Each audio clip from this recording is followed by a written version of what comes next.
ఒక్కొక్క కాలమందు ఈశ్వరుడి అనుగ్రహం చాలా విశేషంగా ఉన్న కారణం చేత ఒక జీవిత పర్యంతానికి సరిపడినంత ఉపాసన ఆ రోజు చేసుకోవడానికి సాధ్యమవుతుంది.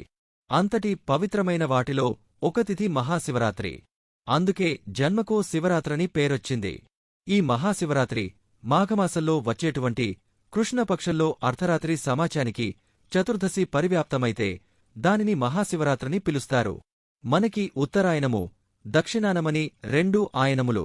ఇందులో శ్రావణమాసం బహుళపక్షంలో వచ్చే అష్టమితిథినాటి అర్ధరాత్రివేళ కరచరణాదులతో కృష్ణ పరమాత్మ ఆవిర్భవించారు.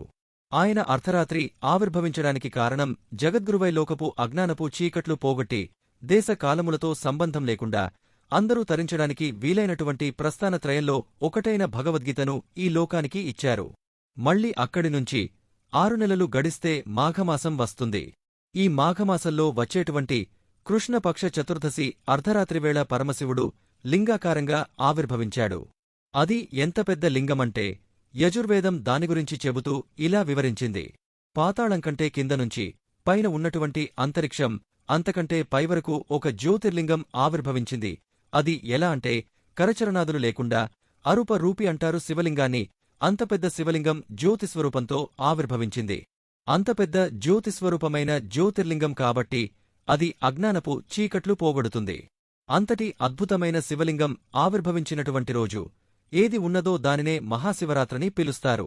మనకు ఒక్కో తిథిని ఎలా చేసుకోవాలో తెలిపే ఋషిప్రోక్తమైన కల్పము ఉంటుంది. దాని ప్రకారం మహాశివరాత్రి ఉపవాసం అలాగే జాగరణ రెండూ చేసేటువంటి తిథి. అందుకే మహాశివరాత్రి రోజు తెల్లవారుజామున అంటే బ్రాహ్మీ ముహూర్తంలో నిద్రలేచి నిత్యకర్మానుష్ఠానం పూర్తి చేసుకుని పరమశివుడిని విశేషంగా ఆరాధన చేస్తారు. ఉపవాసం ఉంటారు. అందరూ చల్లగా ఉండాలంటే అంతటా వ్యాపించినటువంటి శివలింగం చల్లబడాలి. సహజంగా శివలింగంపై చంద్రబింబమున్న కారణంచేత ఆ చంద్రుడు నుంచి స్రవించేటువంటి అమృతధారలచేత శివలింగం చల్లబడుతూ ఉంటుంది. దానికి సంకేతంగా శివాలయంలో శివలింగంపై ధారాపాత్ర ఉంచి అందులోని సన్నటిధార ఎప్పుడూ పడేట్లుగా ఉంచుతారు.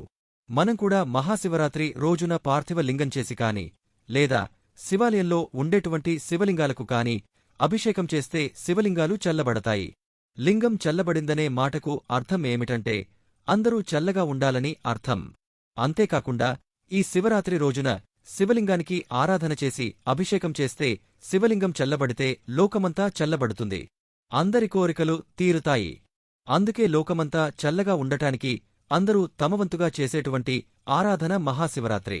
అంతటి మహత్యమైన శివరాత్రి రోజు శివారాధన చేసి శివుడి అనుగ్రహం పొందడం అంటే కొన్ని కోట్ల సంవత్సరాలుగా వస్తున్నటువంటి అజ్ఞానపు చీకట్లు తొలగిపోయి జ్ఞానజ్యోతి వెలుగుతుంది. ఆ జ్ఞానం కలిగితే ఇక మళ్లీ పుట్టవలసిన అవసరాన్ని పోగొట్టుకుంటారు. అందుకే జన్మానికి ఒక్క శివరాత్రైనా చేయండి అంటారు.